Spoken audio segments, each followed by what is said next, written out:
Bonjour à tous les amis, bienvenue ici sur cette nouvelle vidéo, la cinquième de cette série d'interviews confinées des pilotes du championnat de France de la montagne. Je suis ravi de vous retrouver. Mes invités de ce soir, vous les découvrez à l'écran, hein, vous les avez sous vos yeux. On a encore un super casting ce soir pour cette nouvelle émission. Je vais vous les présenter de manière individuelle. Je vais commencer par celle qui est championne de France en catégorie production, championne de France féminine bien sûr en 2018 et championne de France féminine en catégorie sport en 2019. Elle a réussi le coup sur coup. Il s'agit de Cindy Gudet. Salut Cindy. Salut Pierre, salut Nico, salut Fab. Salut. Bonjour à tous. Salut. Bon, ça va, tu as commencé, tu as presque fait mon boulot à ma place, hein, tu as commencé à présenter tout le monde. On continue avec celui qu'on a l'habitude de voir au volant de son tracking en catégorie CM. Il va nous parler bien évidemment, vous vous en doutez, de son nouveau projet, le Revolt. Il s'agit de Fabien Bourgeon. Salut Fabien. Salut Pierre, salut à tous. Et puis on a à nos côtés la chance, le privilège d'avoir un grand champion de la montagne, 7 fois champion de France de la montagne entre 2010 et 2016. Merci à toi d'être à nos côtés. Salut Nico. Salut à tous. Bon, j'espère que vous allez bien. Merci à tous les trois d'avoir accepté de jouer le jeu de ces interviews confinées. La première question, hein, comme l'ensemble des pilotes qui sont passés à mes côtés, je vais vous la poser. Bien évidemment, qu'est-ce que vous faites pendant ce confinement? Comment ça se passe pour vous, Cindy? Raconte-nous un peu ton quotidien en ce moment. Écoute, pour ma part, je reste chez moi. L'activité professionnelle est arrêtée pour le moment. Donc, étant dans le secteur de la vente automobile, pour l'instant, tout est stoppé. Donc, écoute, on trouve des occupations. Ça permet de se libérer un peu de temps pour faire un peu de sport. On ressort les jeux vidéo et puis voilà. Bah ouais, comme ça, tu vois, t'as aussi de quoi t'occuper. Donc il faut bien trouver des occupations pendant cette période, c'est sûr. Fabien, parle-nous un peu de ton quotidien, toi que tu es encore en activité professionnelle pour le coup. Ouais, pareil, c'est le boulot. Le rythme n'a pas trop changé du coup parce qu'on a continué le boulot nous chez Borelli. Parce que voilà, une petite PME, tu vois, il fallait qu'on continue. On avait la chance de pouvoir le faire dans de bonnes conditions parce qu'on a des grands ateliers et on a pu bien séparer les postes. Donc, tout le monde bosse en sécurité, donc on continue le boulot. Et le week-end, je reste à Saint-Gilles-Laval du coup. Donc je suis pas redescendu du côté de Pont-Nouveau. Donc ça va faire un mois que je suis pas allé à l'atelier là. Voilà, pas voir la voiture, pas voir la famille. Donc on est avec Carole à l'appart à Saint-Genis, tout se passe bien. On est en bonne santé et voilà. Mais je crois que tu as acheté de quoi t'occuper, hein. Tu nous disais tout à l'heure en off, tu as investi. Je peux pas le dire, hein. Oui, je me suis pris un petit simul là pour si on reste encore bloqué à la maison pendant longtemps, histoire de pouvoir un peu se refaire la main, tu vois. Moi, ça fait longtemps que j'ai pas roulé. Eh oui, c'est clair. Toi, pour le coup, on en reparlera bien évidemment dans cette vidéo, mais ça fait quelques temps que t'as pas pris le volant pour le coup. Bon, t'inquiète pas, ça reste entre nous quatre. Personne qui ne le saura, personne n'aura d'infos sur ce simulateur. Toi, Nico, comment ça se passe ton confinement? Ça se passe bien. Moi, je respecte le confinement dans mon appart, déjà premièrement. L'activité aujourd'hui, elle est entre parenthèses parce que il n'y a pas de course de côte, il n'y a pas de course sur circuit et les circuits sont fermés. Donc concrètement, nous, on ne peut pas travailler. Et en plus, on respecte le confinement. Moi, je continue. J'ai traité toutes l'administratif qu'on n'a jamais eu le temps de faire, toutes les choses qu'on avait entamées dans la préparation de la saison et qui étaient en suspens. Donc, j'avance toujours, moi, sur tous les détails que je peux faire avancer d'ailleurs pour qu'on soit encore plus prêt quand ça redémarrera. Mais on ne sait pas quand est-ce que ça va redémarrer pour le moment. Mais sinon, on a la santé et c'est bien là le principal. C'est clair, tu l'as bien résumé. On a quand même une grosse pensée pour tous les acteurs du sport automobile comme toi, Nico, qui sont par effet de domino à l'arrêt. Et on espère bien évidemment que les choses vont rentrer dans l'ordre le plus rapidement possible. Cindy, je vais commencer par toi. On va essayer d'en apprendre un peu plus sur ta carrière et puis sur ce que tu comptais faire en 2020. Hein. C'est aussi le but de ces interviews confinées. Alors, parlons de tes débuts justement en sport auto. Toi, c'est vrai que tu as pas mal roulé en slalom en parallèle de la course de côte. Parle-nous un petit peu de tout ça. Alors oui, moi, donc même avant de rouler en slalom, j'ai eu la chance d'attaquer le karting à l'âge de 12 ans. donc qui a été assez formateur. Et ensuite, donc j'ai toujours suivi mon oncle Guillaume qui lui roulait en course de côte.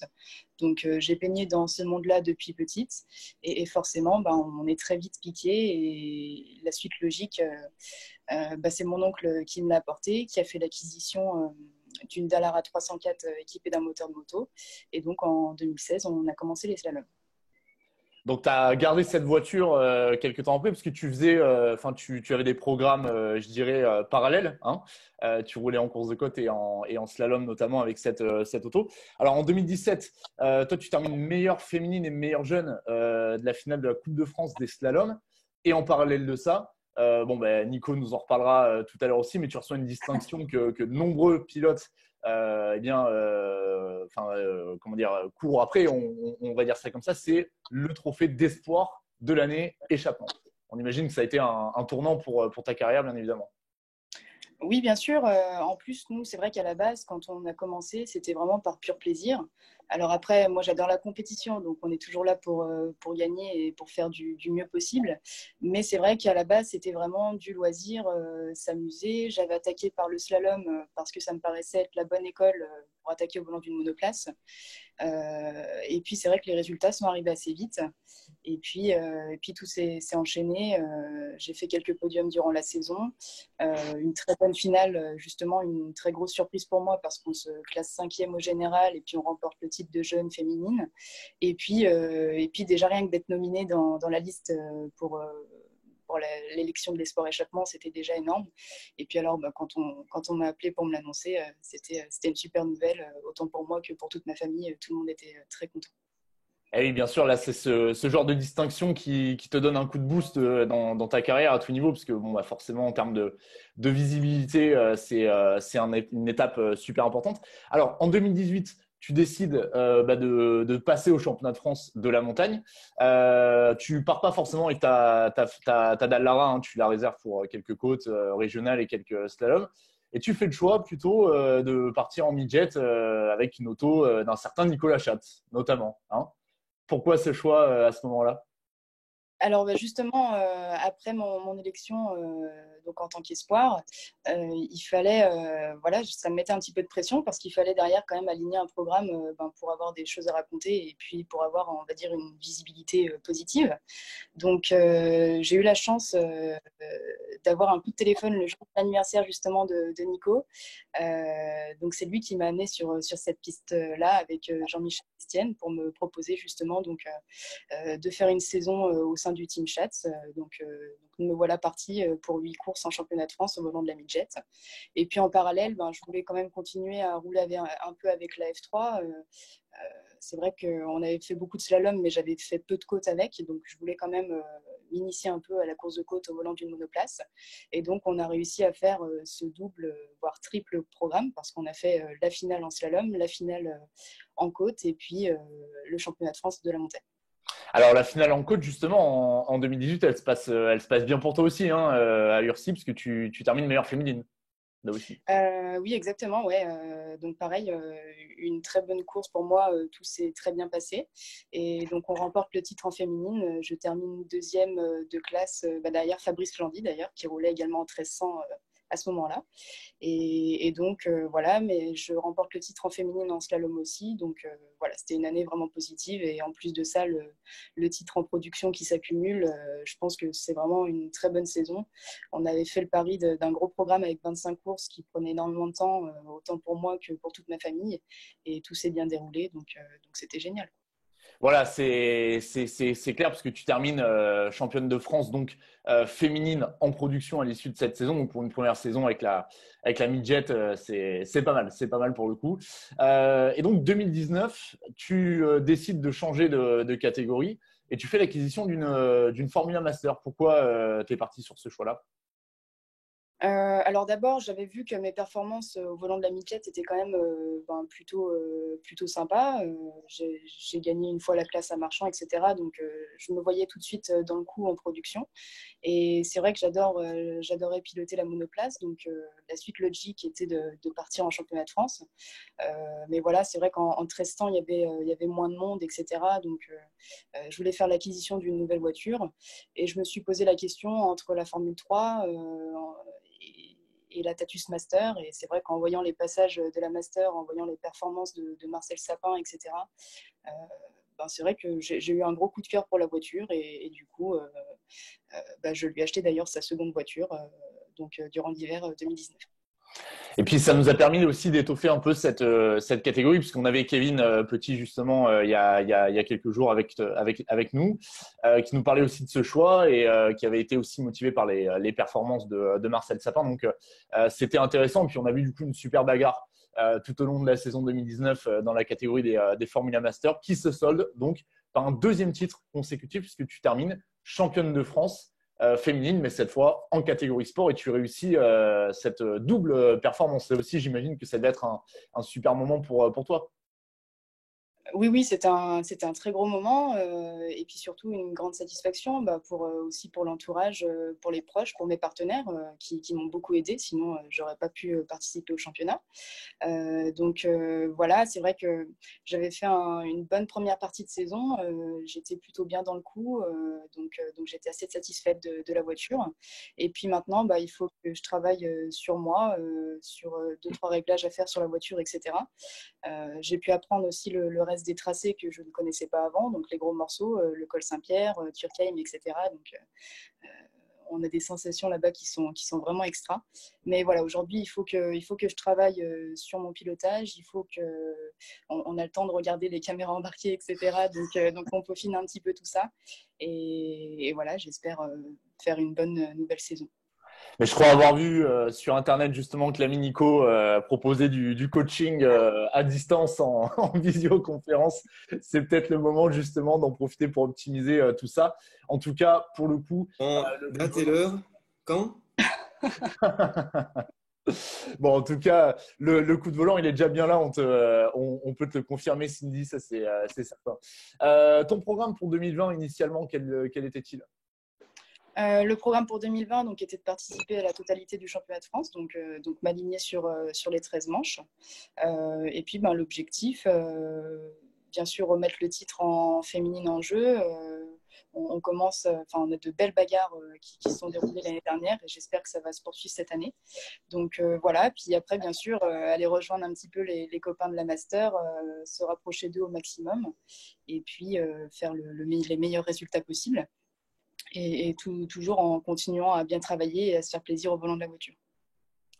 C'est déjà un beau programme pour le coup. Et puis, on te souhaite de pouvoir, de pouvoir rouler le plus vite possible. Bien évidemment, ça voudra dire que cette période de confinement prendra fin. Merci beaucoup, Cindy, d'avoir été à mes côtés. Reste avec nous, parce que je vais avoir besoin de toi à la fin. Tu sais pourquoi.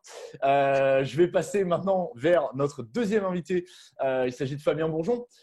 Fabien, toi, tu as une carrière qui est particulière, surtout ces dernières années, puisque voilà, on va en parler, mais tu as deux casquettes. Tu as cette casquette de pilote et cette casquette de concepteur, on va dire ça comme ça. Toi, tu as démarré en karting aussi, un peu comme Cindy, je crois, Fabien, c'est ça? Ouais, c'est ça. J'ai eu la chance avec mon père Voilà, on a essayé le karting. Il connaissait rien en karting, moi non plus, puisque je débutais. On est arrivé par la petite porte en kart. C'était des super années père-fils, où je trouve qu'il y avait vraiment une ambiance encore dans ces années-là 2000. Le kart, c'était vraiment super sympa. Donc voilà, j'ai fait 8 ans de kart, j'ai fait du 125 à boîte à la fin. Et j'ai stoppé le kart à 18 ans parce que je me suis consacré à mes études. De toute façon, j'étais en prépa à Lyon et il y avait cours les samedis matins, donc le karting, il fallait oublier, quoi. Et bon, c'était des grosses années, donc voilà, on a décidé d'arrêter le kart, les études en priorité. Et ensuite, c'est pendant les études qu'on a démarré le projet Tracking, quoi. Parce que c'était un souhait qu'on avait depuis. Vas-y, dis-moi. Ouais, non, c'est ce que j'allais te dire. Voilà, c'est avec cette auto-là que tu vas justement arriver dans le milieu hexagonal de la course de côte. On connaissait ton papa, Dan, qu'on salue d'ailleurs. Hein, tu lui transmettras nos amitiés. Et tu arrives en 2014 avec le tracking, hein, c'est ça Ouais, même 2013 en fait. 2013. En fait, on a toujours rêvé tous les deux de faire notre voiture de course. On a eu un déclic. Un jour, on était à l'Anneau du Rhin et il y avait Dillman qui roulait. Et il avait un châssis cube comme ça, avec un moteur de moto. On a dit, c'est vraiment génial, quoi. Et on a dit, un jour, il faut qu'on le fasse. Et on s'est lancé en 2012. Moi, j'attaquais la conception de la bagnole. Mon père a passé 6 mois à faire le master de la carrosserie. Pendant ce temps-là, j'ai pu désigner tout le châssis. Donc, c'était designer tout ça, c'était nouveau. Je me suis vraiment renseigné. Il y a des personnes qui m'ont aidé. On a réussi à faire cette première voiture. Ça a été un an de boulot. Et on a attaqué en 2013 quelques courses régionales, quelques courses du championnat de France. Bon, là, la bagnole, elle était vraiment dans sa version alpha, quoi. C'était un peu rudimentaire, compliqué à piloter parce qu'il y avait certains chocs qu'on avait fait qui étaient pas bons. Et voilà, on a démarré par contre en 2014 après avoir fait un gros boulot l'hiver sur la voiture pour corriger tout ce qui allait pas. Et on a fait une grosse saison 2014 qui était encore une saison d'apprentissage pour moi, mais on a pu mettre au point la voiture et faire de bons résultats. Et c'était vraiment le début de l'aventure, quoi. Bah, tu remportes d'ailleurs en 2014 ce qui s'appelait le Challenge Espoir, hein, en course de côte avec ce tracking. Et ça marche tellement bien. Alors, c'est le revers de la médaille, on va dire. Ça marche tellement bien que tu vas être victime de ton succès parce que du coup, 2015-2016, tu as dû te consacrer un petit peu à honorer le carnet de commandes de tracking, hein, c'est ça? C'est ça, ça a déclenché les ventes.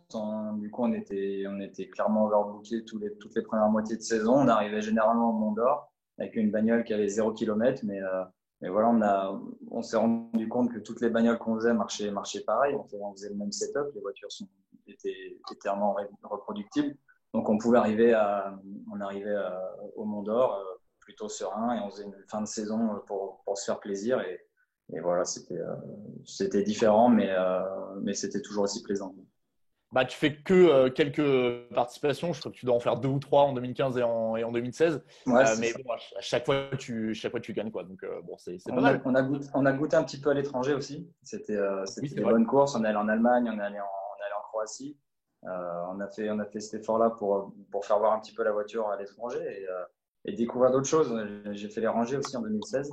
Et c'est des courses, c'est vraiment différent de la France et c'est vraiment sympa. Oui, bien sûr. Puis ça te permet d'apprendre ces nouveaux tracés, de découvrir un peu ce qui se fait à l'étranger. C'est important. Alors, en 2017, tu décides de te réengager sur un challenge open sur quelques courses du championnat de France de la montagne.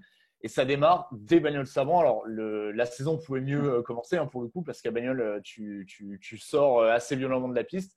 On va remettre les choses dans le contexte. C'est un an après le drame de Steve Cabello qui est décédé à Bagnols Sabran. C'est pas très très loin en plus, c'est à quelques mètres. Bon, c'est vrai que c'était assez flippant quand on était de l'extérieur.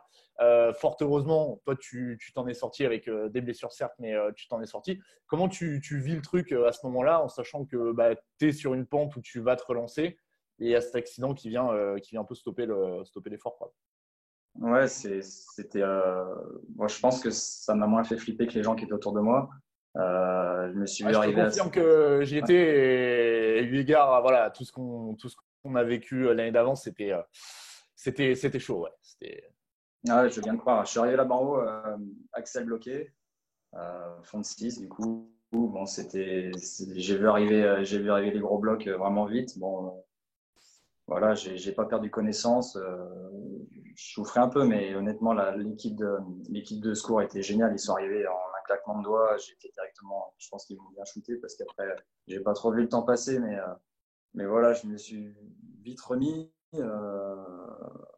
et on a recommencé tout de suite à reconstruire une auto. Et tu vois, ça m'a permis de pas m'enterrer dans une espèce de sensation bizarre où tu fais plus rien et tu es à la maison. Donc, même si je souffrais parce que j'avais quand même le dos, les côtes et la clavicule, je passais du temps à l'atelier la semaine pour être avec eux, quoi. Et on a recommencé à reconstruire une voiture et ouais, 2 mois et 3 semaines plus tard, on a fait marchand. Et c'était gros moment. C'était un peu d'émotion quand même. Enfin, à l'arrivée de la première, quand je suis arrivé en haut, à la première montée des Célibes le samedi, tu vois, j'ai explosé. Et c'était vraiment les 3 mois tout ressortait, quoi. Et après, bon, j'ai pu reprendre confiance rapidement et tout s'est bien passé. Ouais, bah, on peut le comprendre, on peut l'imaginer, parce que bon, voilà, c'était chaud et puis bah, c'était important, voilà, pour toi, je pense, de remonter rapidement dans la voiture. La saison, bon, elle va quand même bien se terminer parce que tu remportes le Challenge Open en CM et 2018, alors tu repars avec la nouvelle version du tracking et tu renouvelles cette performance pour le coup. Ouais, c'est ça. On a mis un nouveau moteur, là, on a mis le moteur 2017 pour pouvoir proposer cette option-là dans le tracking. Et on en a profité pour faire des courses qu'on n'avait jamais fait au Championnat de France. Le but, c'était de préparer les saisons à venir, arriver en connaissant un maximum de parcours. Et voilà, cette saison 2008 était un peu particulière. J'étais en plein dans la conception du proto et j'y allais avec des objectifs, tu vois, de vraiment bosser moi sur mon pilotage et apprendre les côtes, vraiment de perfectionner tout ça, quoi. Et oui, bien sûr, ça te permet de préparer l'avenir. Alors justement, l'avenir, on va en parler, tu t'en doutes, hein, Fabien, tu ne vas pas pouvoir passer outre ces questions. En 2019, tu fais l'impasse parce que tu es sur un autre projet. Ce projet, on le connaît tous, c'est le Revolt. Dis-nous tout, on veut tout savoir. Moteur, châssis, voilà, on veut tout savoir, les coulisses de la conception de cette auto, pourquoi vous êtes parti sur ce format-là. On te laisse nous expliquer. Bon, bah voilà, tu vois, 2 ans après que tout ça ait commencé, on allait être prêt. On allait être prêt. Bon, bah, tout vient se stopper. On était vraiment dans une bonne dynamique là, ces derniers mois pour être prêt pour Sabran et Col Saint-Pierre. On allait être tout juste prêt, en plein développement, mais c'était vraiment un objectif d'y être et je pense qu'on l'aurait fait. Voilà, je viens de te le dire, 2 ans de conception pour sortir la première auto. Ça passe par vraiment 1 an sur l'ordi à bosser les soirs, des bouts de nuit. Ça ne devait pas être trop vivable pour Carole qui habite avec moi, mais on a vraiment passé beaucoup de temps là-dessus. Et après, la partie conception, mais quand tu te rends compte, enfin la partie construction, pardon, la réalisation des moules, de toute la partie châssis, qui dit un châssis, dit un marbre de construction. Enfin, c'est vraiment un boulot colossal. Et pour intégrer aussi le V8, donc le V8 Cosworth, le AC. Donc nous, on est parti sur un V8 pour cette première auto. Bien sûr, dans la Revolt, on pourra mettre un 2 litres, un turbo. Voilà, ça reste, le châssis n'est pas non plus construit autour du moteur, donc c'est le même format que les Normands. On pourra mettre la motorisation et la boîte qu'on veut. Donc voilà, nous, on est parti sur le V8.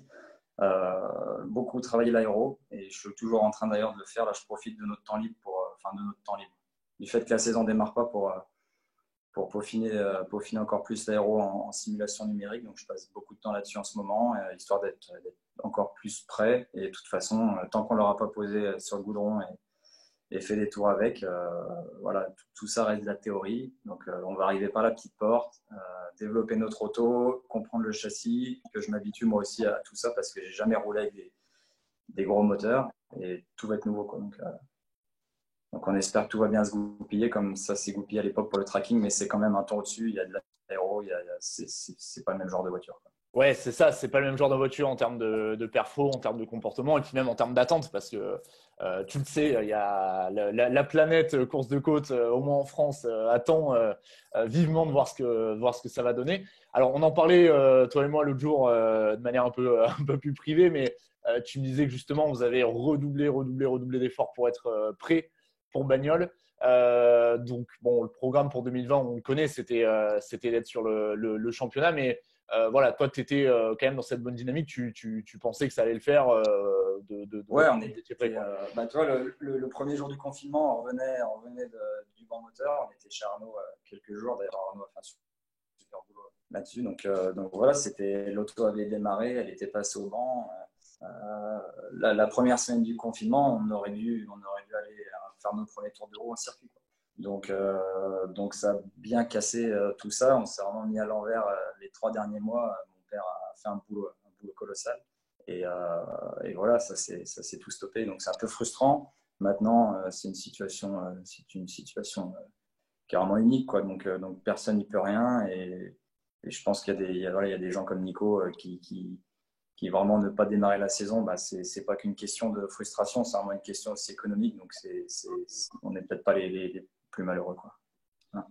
C'est certain. Est-ce que tu avais prévu quelques courses en Europe cette année avec la Revolt du coup? On voulait bien focaliser quand même sur le championnat de France pour se préparer sur toutes les courses et les faire toutes. Mais ouais, on voulait faire une ou deux courses en Europe si on en avait l'occasion. Après, ils avaient décalé les Rangiers en même temps que Champs-Rose, je crois. Donc ça, c'était cool. Plutôt l'inverse. Ouais, Je plutôt crois. l'inverse. Oui, c'est vrai. Et à voir, là, à voir au cours de cette saison, si les étrangers font des courses avant la France, ben voilà, de toute façon, il faudra qu'on roule le plus tôt possible. Donc dès qu'il y aura moyen de faire des courses, que ce soit en France, en Allemagne, en Belgique ou n'importe où, on le fera. On est impatient de le découvrir, en tout cas, ce proto, et on a hâte de te revoir en selle avec cette auto. Merci beaucoup, Fabien, pour toutes ces infos. Reste à nos côtés, bien évidemment, comme Cindy, parce qu'il va y avoir le quiz tout à l'heure, vous le savez, les amis. Je vais me tourner maintenant vers notre troisième invité. Il nous fait l'honneur d'être à nos côtés ce soir. C'est Nicolas Schatz, cette fois champion de France de la montagne. On va essayer de condenser tout ton parcours en quelques minutes, Nico, mais ça va être long parce que Dieu sait s'il y a des lignes à ajouter. Toi, Nico, tu démarres en course de côte en 2004. Hein, c'est bien ça, je ne dis pas de bêtises. Ah, moi, je démarre en 2004, mais je suis une exception. Moi, je n'ai pas fait de karting, j'ai rien fait d'autre avant que de la course de côte en 2004. J'ai démarré un peu dans le même état d'esprit que Cindy à la base, c'est-à-dire en famille d'abord, et dans l'objectif de vivre sa passion comme un loisir.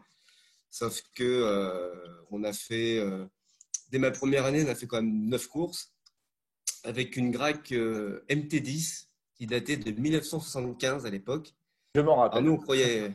nous, on croyait avoir acheté la Formule 1 de la course de côte parce qu'on n'y connaissait rien du tout, mais rien de chez rien. Donc, on a tout appris sur le tas. Mais on était très content d'avoir trouvé cette voiture qui rentrait dans notre budget. Et à l'époque, j'ai démarré donc par la course de côte régionale et avec un moteur de moto, on pouvait faire vraiment des beaux résultats. Et voilà, on est parti, ma foi, avec le camping-car, la remorque, sur nos courses de côte. Et après cette première année, on s'est rendu compte quand même, parce que j'ai fait en 9 courses, je suis sorti 3 fois de la route. Bon, j'ai gagné aussi ma classe de cylindrée très rapidement, mais j'en voulais un petit peu trop par rapport à, on va dire, l'efficacité de l'auto. Donc, au Monastier-sur-Gazeille, là-bas, je m'étais mis à beau soleil quand même. Mes parents ils m'ont dit, bon, c'est soit on arrête, soit on continue, mais on essaie d'acheter une voiture un peu plus récente. Et seulement, je n'avais pas plus de budget que pour acheter une Grac. Donc, alors, on n'a pas construit comme Bourgeon le font, une voiture complète, mais on a modifié, on va dire, une Dallara F3 qui était un peu caduque en termes de performance parce qu'elle était ancienne, elle datait de 89 à l'époque, donc là c'était en 2005. Et on lui a greffé un moteur de moto, mais bon, en une année de course de côte, on n'avait pas appris non plus à concevoir une voiture. Donc on s'est fait épauler par des collègues, par des amis. C'est le serrurier de mon village qui a fait le châssis, pour te dire, hein, tubulaire. C'est une belle Et donc on histoire. est arrivé, ouais, non, mais une histoire de dingue. On est arrivé à Coligny, on ne savait pas du tout ce que ça allait donner. Et puis en fait, cette voiture, ça s'est avéré être une très très bonne voiture. Tous les choix qu'on avait faits étaient les bons. Et puis tous les gens qui sont intervenus sur la voiture ont fait du bon job. Et donc j'ai démarré par gagner ma classe de cylindrée lors de la deuxième année. Donc comme Cindy, j'ai fait à chaque fois des années, 20, 30 courses. Donc des grosses saisons. Et puis, dès la deuxième année, en fait, je pars en championnat de France avec cette voiture, donc en 2006, et je gagne le Challenge Espoir. Ce que j'allais te dire, ouais, malgré tout, malgré cette conception artisanale, cette voiture, voilà, tu vas la garder quelques temps, et même en 2007, hein, avant de passer à la 3000, je crois, de mémoire, tu l'avais encore, cette voiture. Ouais, parce qu'en fait, donc moi, à l'époque, j'ai fait l'inverse de Fabien sur ce point-là, moi, sur le point des études. Je suis parti en école d'ingénieur et c'était en parallèle de ma deuxième année de compétition et j'ai été qualifié pardon, pour la finale de Remiremont à l'époque. Et j'avais failli, alors pas la gagner, mais la première manche, j'étais en tête, la deuxième manche, j'étais deuxième, puis la troisième manche, je suis passé troisième. Mais ça m'a quand même motivé, je me suis dit, punaise, on est quand même performant avec cette voiture. Puis les études, ça commençait, l'école d'ingénieur, c'était un peu moins ça. Donc du coup, j'ai décidé de continuer mes études, mais de les diminuer un petit peu pour pouvoir continuer de courir et surtout mettre 100% de mon énergie dans la course automobile. Et donc, ouais, en 2007, donc tu repars pour cette saison et fin d'année, si je dis pas de bêtises, hein, mais je crois que c'était en fin de saison, tu arrives avec cette Lola T94, cette Formule 3000. Là, tout de suite, tu passes un step et tu marques les esprits d'emblée, quoi, pour le coup. Ouais, bah, disons que pour moi, c'était un énorme challenge. J'étais quand même pas très, j'avais pas beaucoup d'expérience, hein. J'avais que 3 ans de course automobile. Je me retrouve parachuté dans une Formule 3000.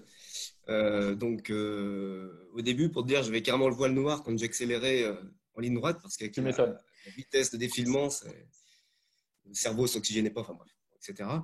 Mais bon, on a fait du circuit d'abord pour la découvrir, mais ce qui a surtout accéléré en fait ce mouvement-là, c'était pas du tout prévu que je l'apprenne aussitôt en fait, mais c'est que j'ai un partenaire qui m'a accompagné pour acheter cette voiture qui malheureusement est décédé.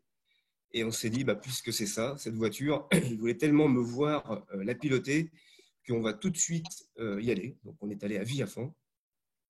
Et puis c'était ma première course de côte avec la Lola F3000 et Pas évident de découvrir une telle auto sur une telle épreuve, quoi, pour le coup. bah, pas évident à piloter, puis pas évident aussi à exploiter techniquement.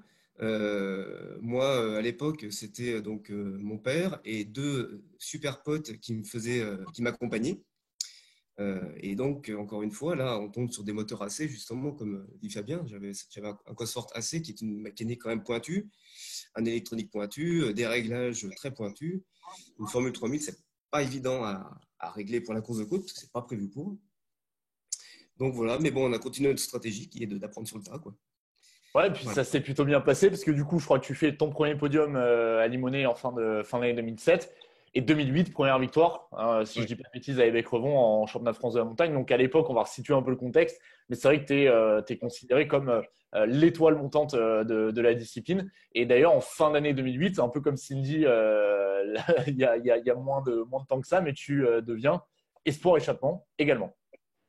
Ouais, bah en fait, leur étoile, j'en sais rien, mais c'est sûr que le plus les courses passaient, le plus on était performant, le plus on maîtrisait les choses.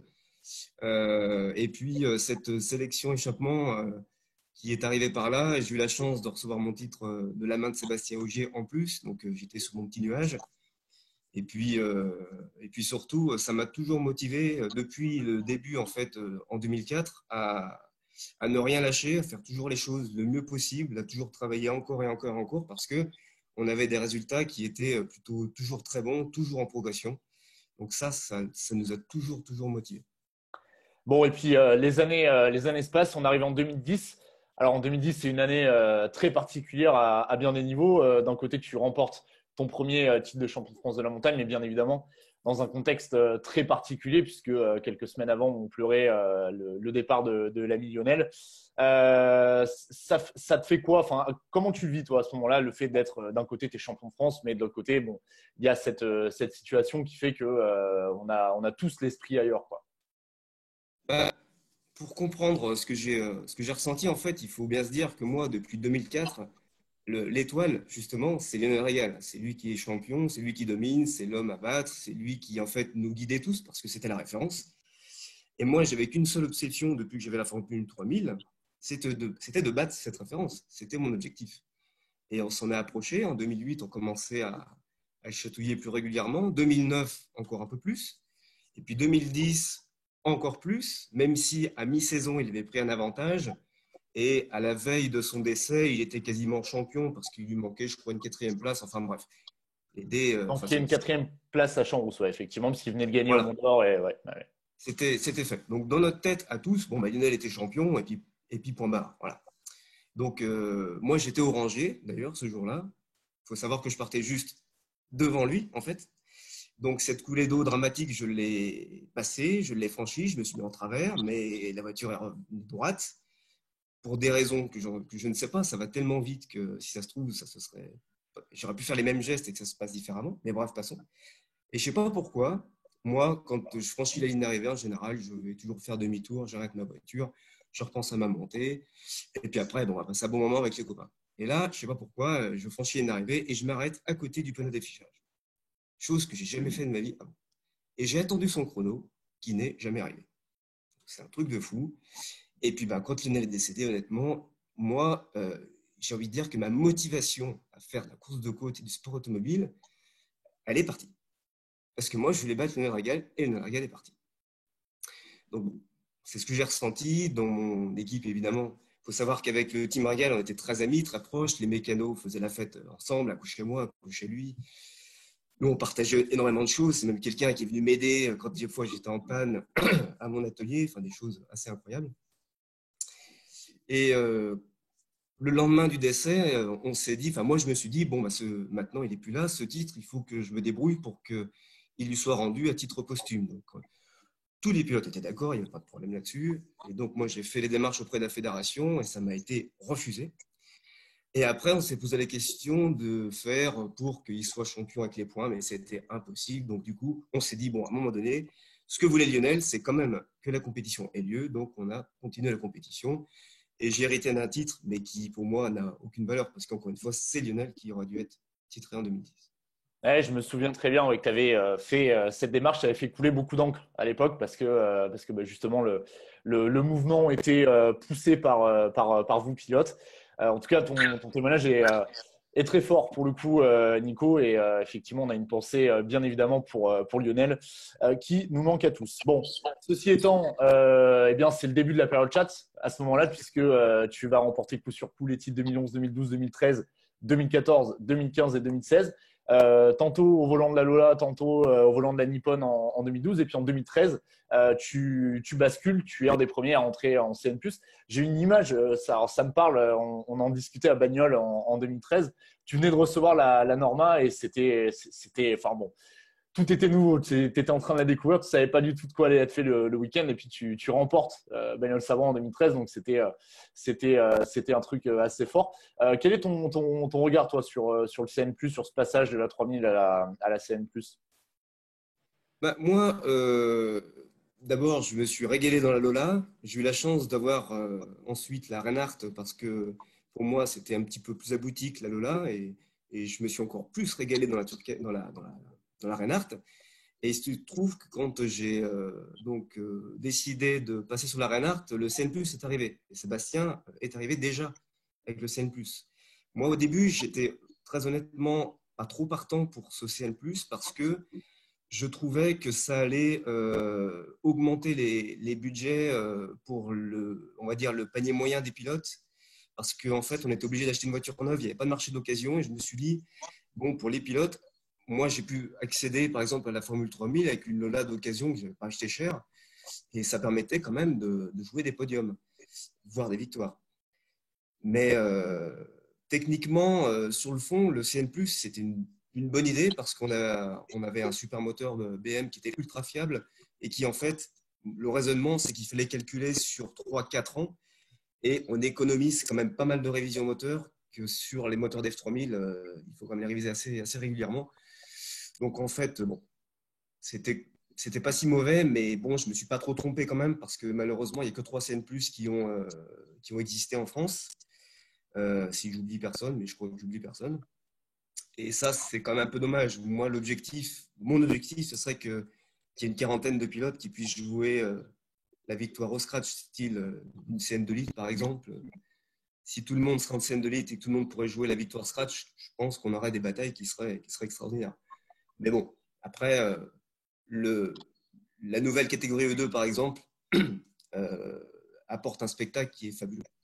Bien sûr, ouais, c'est certain, ça permet d'évoluer. En tout cas, bah, cette année, on était censé avoir davantage de E2 que ce qu'on a eu de CN+ engagé, mais on partage ton avis. Effectivement, plus on est de fous, plus on rit. On va dire ça comme ça. Bon, toi, tu poursuis ta carrière. 2014, tu remportes les Masters à Eschdorf. On salue aussi nos amis d'Eschdorf qui, malheureusement, ne peuvent pas organiser cette année pour les raisons qu'on sait. Tu vas remporter un dernier titre en 2016. On arrive en 2017, Bagnoles Sabran, et là, 2 jours avant, coup de théâtre, Nicolas Schatz déclare forfait pour la saison. Tu décides de partir en ELMS. Bon, explique-nous un petit peu comment ça s'est fait, à quelle période ça s'est fait, comment tout ça s'est goupillé. Tout ça s'est fait dans la dernière seconde, comme d'habitude. J'avais pas du tout préparé ça comme ça. Moi, j'étais prêt, j'avais préparé ma voiture, j'avais mené tout mon développement que je voulais mener l'hiver pour être au top à Bagnoles, comme d'habitude. Et en fait, bon, moi, je suis depuis un petit moment, j'essaye des voitures pour le magazine Échappement, je suis essayeur pigiste. Et il se trouve que dans mes essais, j'étais allé essayer la LMP3 de chez Ducan Engineering à Alès. Et le team manager m'avait dit, punaise, tu roules super bien, est-ce que l'endurance t'intéresse, etc. Je dis, bah oui, je surveille, mais je m'étais mis une barrière à ça pour des raisons de budget, tout simplement. Donc voilà, puis ça s'est arrêté là. Et en fait, il se trouve on va dire 3 semaines avant Bagnole, Duquesne Engineering me contacte pour faire un remplacement d'un pilote à Silverstone. Donc moi, j'avais tout de suite donné mon accord parce que je n'avais pas de plage de date avec la montagne. Et il me rappelle, donc ça devait être une semaine et demie avant Bagnole, et il me dit, bon, écoute, il faut qu'on discute parce que là, on a envie de monter un équipage pour la Gagne, donc en European Le Mans Series à 3 pilotes, en LMP3, et on aimerait bien que tu fasses partie du line-up. Donc quand vous avez une proposition comme ça, il faut réfléchir à 2 fois, quoi. Mais c'était une décision quand même très compliquée parce que c'était une décision pour l'année en cours, mais je me voyais mal après revenir en côte en passant une année à faire que du circuit entre guillemets. Donc c'est pour ça que ça n'a pas été évident. Enfin, ça n'a pas été évident. Je me suis posé quand même vraiment la question. Puis après, je me suis dit, bon, j'ai gagné nombre de titres consécutifs avec 3 voitures différentes. J'ai même une année gagné 12 courses sur les 12, la dernière année d'ailleurs, 2016. Je me suis dit, en fait, c'est la bonne année. Et en plus, je dirais le détail qui a fait encore plus basculer, c'est mon frère Geoffrey, qui courait un peu dans mon ombre. Et on voyait vraiment qu'il avait le potentiel pour faire des très belles choses. Donc là, ça a permis vraiment de tout aligner. Et je pense que c'est de loin la meilleure... C'était la meilleure solution. Bah, la suite, on la connaît en tout cas, parce que plus tard dans la saison, tu vas confier ta Norma à Geoffrey, qui était avec nous d'ailleurs il y a quelques jours. Il nous en a parlé. Toi, tu vas faire une saison de LMS, tu vas passer par la Le Mans Cup également. Et puis, tu vas développer un petit peu tes activités. On te voit fréquemment, bien sûr, sur les manches du Championnat de France de la montagne, avec une activité qui maintenant s'appelle ANS. C'est ça? Activité Nicolas Chat, si j'ai bien suivi sur les réseaux sociaux. C'est bien tout ça? Voilà. Bon. Voilà, j'ai voulu enlever le nom de Schatz parce que Schatz, on voyait partout et j'en avais marre ce nom. Donc, je l'ai appelé NS, comme ça, moi, j'ai plus Schatz qui m'horripile tous les jours. Non, mais en fait, depuis le décès de Lionel, on va dire, comme j'avais perdu, on va dire, Lionel, je me suis dit, bon, il faisait ça, lui, à l'époque, à du monitorat de pilotage. Hein, c'était un des premiers à le faire, d'ailleurs, de manière aussi professionnelle en côte, ouais, effectivement. Oui. Et je me suis dit, bon, ça marchait plutôt bien. On avait des bons retours des pilotes qui allaient là-bas. Je me suis dit, bon, on va essayer de monter quelque chose. Puis pareil, bon, voilà, ça a fait son petit bonhomme de chemin. Partant en circuit, j'ai développé aussi du coup une entité circuit en endurance avec 3 sports proto, Norma. Donc. Et depuis l'an dernier, on est présent aussi en GT4, FFSA avec 2 Ginetta GT4. Voilà. Et puis on développe des entraînements. Cindy en est l'exemple pour entraîner les pilotes, parce qu'aujourd'hui, la course de côte, c'est dangereux. Il faut absolument s'entraîner et maîtriser sa voiture avant de s'aligner sur une course de côte. Donc, nous, on leur permet du coup d'apprendre un peu les rudiments pour que quand ils arrivent en côte, au moins, ils se font plaisir, et puis ils maîtrisent leur véhicule. Et en circuit, en fait, on ne se rend pas compte, mais en circuit, les gens s'entraînent beaucoup. Les pilotes roulent énormément pour s'améliorer, et puis voilà quoi. Bon, c'est plutôt un beau programme. Et puis, je vais terminer avec une question, parce que tous les fans de course de côte se la posent, cette question. Est-ce qu'on va te revoir un jour au départ d'une manche du Championnat de France de la montagne, Nico? Ah, je dis pas non, mais si je reviens, je veux un truc qui crache le feu. Donc Fabien, tu te démerdes comme tu veux. Tu me fais une bagnole de fou furieux, quoi. Ça serait sympa, ça. Ça serait pas mal, ça. Nicolas Schatz dans la révolte, ça serait sympa. Je t'appellerai s'il faut vraiment montrer le potentiel de la bagnole. Non, pour le moment, c'est pas d'actualité en tout cas, parce qu'encore une fois, il y a Geoffrey qui doit continuer ce qu'il a débuté, c'est-à-dire de faire évoluer sa voiture, lui, et puis son évolution sportive, donc. Et puis moi, j'ai beaucoup de choses à faire en circuit. On peut pas tout faire bien, on va dire. Mais par contre, pour le plaisir, faire des piges, peut-être, pourquoi pas. Mais pour le moment, en tout cas, j'ai déjà bien assez à faire. Mais je viens accompagner les pilotes. Oui, bien sûr. On te voit souvent d'ailleurs sur les manches du Championnat de France de la montagne. Écoute, on espère un de ces 4 te voir quand même au départ, même si c'est occasionnel, si c'est un one shot, ça fera plaisir à beaucoup. Merci beaucoup, Nico, d'avoir été à nos côtés, d'avoir. Pierre, j'ai une question, moi. Ouais, dis-moi.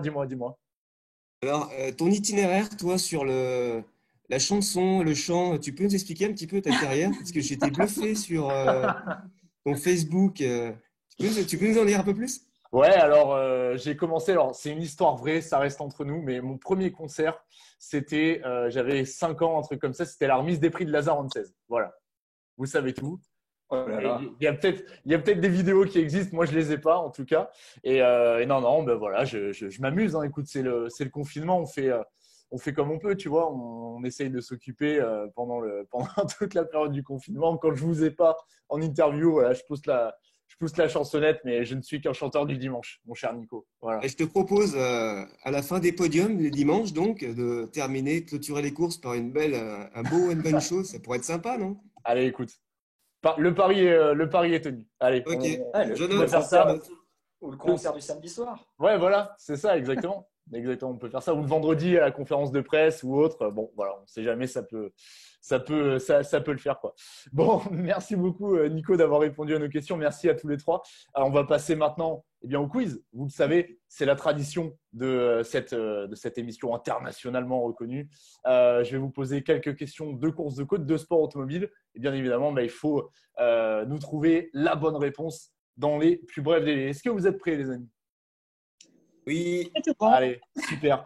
On va commencer. Je vais vous demander de me trouver un pilote. Je vais vous donner des indices, bien évidemment. C'est un garçon qui est 4 fois champion d'Europe de la montagne. C'est quelqu'un qu'on a vu à plusieurs reprises au départ des 24 heures du Mans, notamment. Il a été aussi champion de France de la montagne. Je ne vous dis pas l'année, hein, pour le coup. Je vous la dirai peut-être un petit peu après si vous galérez à trouver la bonne réponse. Tout ce que je peux vous dire, c'est que c'est une histoire de famille. Hein. Il n'est pas tout seul à rouler. Son frère aussi a roulé, pas forcément dans la même discipline. Et puis, s'il y a une marque qui peut, je dirais, comment dire, lui correspondre au mieux, on va dire que c'est Porsche. C'est ce que ça vous parle? RS? Exactement, Jean-Marie Almeras. Jean-Marie Almeras, champion de France de la montagne en 1978. Ouais, Tu l'as trouvé, Nico. Jean-Marie Almeras, j'en profite pour le dire, qui sera à nos côtés dans une prochaine interview. Donc, restez connectés, bien évidemment, pour voir cette interview. On va continuer avec une autre question course de côte. Donnez-moi, les amis, le nom du champion de France de la montagne en 1995. De Bias. Yes, c'est ça, Christian de Bias. C'est pas mal, elle a révisé, Cindy. Mais je l'avais prévenu. J'avais dit, Cindy, Ah, mais révise le c'est un sport voisin, auto. c'est pour ça. Hein, Cindy? C'est ça. Même pas, même pas. Ouais, donc Christian Bias, 95, c'est son 3e titre de champion de France de la montagne, puisqu'il avait été champion de France en 77 et en 1994 également. On va parler de rallye raid. Tiens, si je vous parle de rallye raid, allez, une épreuve que tout le monde connaît en rallye raid, facile. Paris-Dakar. Voilà, Dakar. le Dakar, évidemment. Alors, le Dakar, cette année en 2020, cette année en 2020, il est revenu en Afrique, puisqu'il était parti en Amérique du Sud. Est-ce que vous vous rappelez, c'est ma question, de la dernière année avant le retour de 2020, où le Dakar s'est déroulé en Afrique? 2010, non? Non, mauvaise réponse. 2013. Mauvaise réponse également. C'est un tout petit peu plus vieux. 2008. Pas loin, mais c'est pas ça. 2009. Non plus. Plutôt encore? 2006? Non plus. On l'a raté. 2007. 2007, c'est ça, 2007. Vous étiez pas loin. Vous étiez pas loin. Il a été annulé 2 jours avant le départ en 2008. Je ne sais pas si vous vous rappelez cette histoire avec des problèmes de sécurité en Mauritanie notamment et le départ qui s'apprêtait à être donné depuis Lisbonne au Portugal. L'épreuve qui avait été annulée et donc du coup elle avait été transférée en Amérique du Sud. Mais c'est vrai que la dernière édition africaine, c'était en 2007, avant le retour en Arabie Saoudite cette année. On va repartir en course de côte. Vous allez essayer de me trouver, chers amis, un tracé de course de côte. Alors, c'est une épreuve qui a une particularité parce que le départ et l'arrivée, grosso modo, ce n'est pas tout à fait dans le même département. Il y a un changement de département quand on arrive à l'arrivée de cette épreuve. Vous ne le savez peut-être pas d'ailleurs, mais je vous le dis, à quelques mètres après l'arrivée. C'est un tracé qui a abrité notamment une drôle de finale de Coupe de France à montagne en 2002, qui ne s'est jamais déroulée en 2002, qui s'est déroulée en 2003 pour des questions de météo. Je ne sais pas si ça vous parle. J'ai volontairement donné des indices un petit peu flous pour prolonger le suspense.